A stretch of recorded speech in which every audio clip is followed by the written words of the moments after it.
여러분 안녕하십니까. 이현주가 자신이 상임위원장이 되지 못한 데 대해서 아주 섭섭한 글을 올렸습니다. 이걸 보면 완전히 이현주가 낙동강 오리알이 되었구나 하는 생각이 드는 겁니다.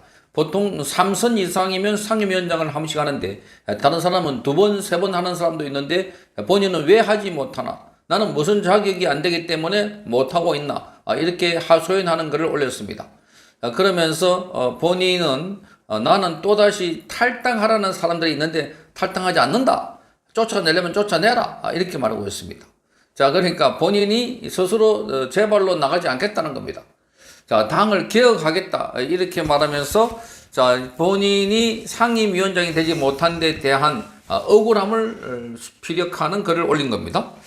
자, 이렇게 말합니다. 저 인원주는 자, 자신이 이 상임위원장직에서 배제되자 원내 지도부 겨냥을 하면서 삼선 의원이자 경제산업 분야의 전문성을 키운 자신에 대해서 배제하고 난 뒤에 원내 지도부가 상임위원장 나눠 먹기를 끝냈다 이렇게 말해요. 나눠 먹기. 그러니까 이게 바로 정치 보복이다 이렇게 말했습니다. 자, 자기가 불리하면 정치 보복이고 자기에게 유리하면은 자 이렇게 잘 타협해서 하는 거다. 이렇게 말하는 게 이현주 같아 보입니다. 자, 이현주는 자신의 SNS에서 원내 지도부는 상임위원장 문제를 상의하겠다고 했지만 제대로 된 상의가 없었다 말했습니다. 자, 2번째, 3번째 상임위원장을 하는 사람들도 있길래 합리적인 이유, 전문성 등 기준이 뭐냐고 물어도 답은 없었다는 겁니다. 정치 보복인가라고 하면서 언급을 하면서 위원장을 한 번도 안 한 나를 쏙 빼고 상임위원장 나눠 먹기를 끝냈다는 생각이 들었다 이렇게 말합니다. 자기만 쏙 뺐다는 겁니다. 낙동강 오리알이 됐다. 소외됐다. 나는 왕따 당했다. 스스로 자기 자신을 지금 이렇게 말하고 있는 걸로 보입니다. 자, 이현주는 나야 위원장 안 해도 그만이지만 최소한 공당으로 공적 책임감은 갖고 합리적인 절차를 거쳐서 나눠야 한다 이렇게 말했습니다. 자, 국민 전체를 위해서 일하는 자리가 아닌가 이렇게 말합니다. 국민 전체를 위해서 일하는 자리 같으면 지금까지 그런 식으로 일방적으로 막 통과시키고 일방적으로 더불어민주당은 국민의힘을 아예 정당이 아닌 것처럼 정당이 없는 것처럼 야당이 없는 것처럼 그렇게 했단 말인가. 자, 급하니까 국민 전체를 위해서 일하는 자리다 이렇게 말하고 있습니다. 자, 상임위원장의 중요성을 강조하면서 그동안의 선출 기준에 대해서 설명을 했는데 자, 이현주는 이렇게 말합니다. 국민 혈세로 운영되고 출장비 등에 고액의 국고가 쓰인다. 자, 출장비도 아주 좋은 데 가는 것 같습니다. 고급 비행기를 타고 고급 호텔을 묵고 자, 출장비 등 고액의 국고가 쓰이고 각종 권한이 주어지는 상임위원장은 인사청문회가 없을 뿐 장관급이다 이렇게 말하고 있습니다. 장관급이다. 장관급을 꼭 해보고 싶다. 자, 이현주가 그렇게 말하고 있는 걸로 보입니다. 자, 그러면서 상임위원장은 3선 이상 한 번씩 전문성을 고려하고 여성 배려 순으로 결정했다 이렇게 말하고 있습니다. 자, 3선 이상 한 번씩 전문성을 고려해가지고 여성 배려해가지고 했다. 그러면 거기에 조건을 보면 본인이 딱 걸린다는 겁니다. 왜 나는 안 시켜주나? 이렇게 말하고 있습니다. 그러면서 이렇게 말합니다. 나는 투자 전문 변호사이자 산업계 출신으로 대선 때 후보 직속 경제성장위원장으로 경제성장 전략 보고서를 만들었다. 그러니까 이재명 후보 직속의 뭔가 보고서도 만들었고 당의 AI 강국위원회 수석 부위원장을 계속 맡아왔다 이렇게 주장을 하고 있습니다. 그래서 경제산업분야위원장인 산업중소기업위원장과 과방위원장을 지원했고 적어도 그 중에 하나는 되는 걸로 알고 있었다 이렇게 말합니다. 산중위원장과 가방위원장 이 중에 하나를 지금 탐나고 있었다. 그동안 마음을 먹고 있었는데 이게 안 되니까 지금 폭발한 겁니다.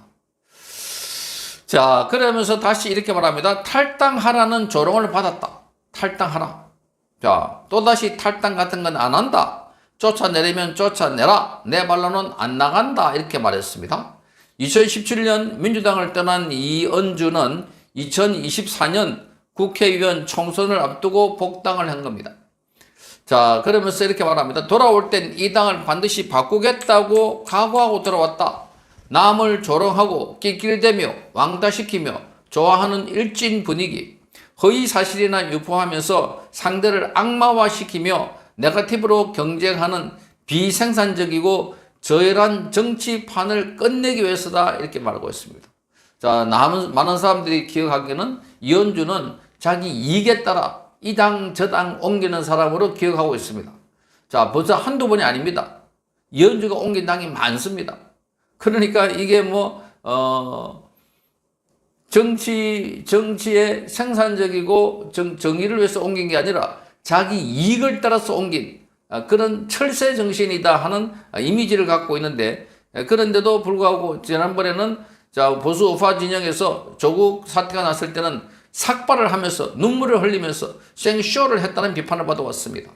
그러나 놓고 이재명을 칭송 찬양하고 윤석열 대통령을 계속 공격하는, 자, 이런 걸 보고 자기가 설 땅이 없다고 생각하니까 또다시 이재명, 자, 범죄자 출신인 이재명 품에 가기 위해서 그렇게 온갖 수단과 방법을 다 썼구나 하는 비판을 받아왔던 것이었습니다. 자, 그러면서 이렇게 말합니다. 뉴 이재명 대표주자다. 뉴 이재명 대표주자다. 자, 이재명이 당 대표되는 과정에 많은 사람들이 도와주는데, 그다음에 이재명이 대통령이 되고 난 뒤에부터는 또다시 뉴 이재명이다 이렇게 해서 편을 갈라가지고 거기 본인이 대표주자라는 겁니다. 자, 민주당에서는 자신을 지지하는 당원이 많이 늘었다고 언급을 했습니다. 자, 그러면서 나랑 뜻을 같이 하는 2030 지지자들한테서도 위로 문자도 많이 받았다 이렇게 말합니다. 그러니까 이현주하고 같이 하는 2030 지지자들은 누굴까? 자, 철새와 그 철새의 어린 철새들인가? 정말 알 수 없는 대목입니다. 이 변절을 잘하고 변심을 잘하고 그런 사람들인가 하는 생각이 드는 겁니다. 그러면서도 이현주는 이렇게 말합니다. 자, 그래도 내가 민주당에서 중도 보수를 대변하는 뉴 이재명의 대표 주자가 아닌가 이렇게 말합니다. 자기 자신을 너무나 과대평가하고 있습니다. 자, 보수 중도 보수를 대변하는 뉴 이재명의 대표 주자라고 얘기하고 있습니다. 그런데 정청래 앞에서 깨갱하고 지금 상임위원장 자리를 두 개 중에 하나를 바라봤는데 그게 안 되고 완전히 지금 팽 당해가지고 지금 하소연하고 있는 이런 상황이 되어버렸습니다. 자, 그러면서 이렇게 말합니다. 조국 사태 당시 삭발부터 지금까지 일관되게 내로남불과 윗선의 상징인 조국의 강을 건너자고 했다. 자, 그래도 지금의 내 말이 맞았다. 함께 한다는 깨어있는 당원들도 많다는데 큰 위안과 희망을 느낀다 이렇게 말하고 있습니다. 자, 위안과 희망을 느끼는데 이런 거를 왜 씁니까? 그러니까 이현주는 계속해서 자기 이익을 따라서 왔다 갔다 하다 보니까 어디에서도 제대로 정착을 하지 못하고 있다. 또 본인이 내가 나갈 것 같나? 안 나간다. 나가라고 하니까 이제 나갈 데가 없는 겁니다. 나가가지고 민주당에서 삥 돌아가지고 반대 정당인 국민의힘까지 갔다가 다시 돌아왔는데 여러 당을 왔다 갔다 이 당 저 당 왔다 갔다 했는데, 자, 그러니 이제부터는 나를 쫓아내려면 쫓아내라. 내 발로 안 나간다. 이렇게 말하고 있습니다. 정말 불쌍해 보입니다. 이런 자가 대한민국의 국회의원이라고 하니까 3선까지 했다고 하니까, 자, 그래서 이런 자들은 다음 선거에서는 반드시 심판을 받아야 되지 않을까 그런 생각이 듭니다. 성창경 TV였습니다.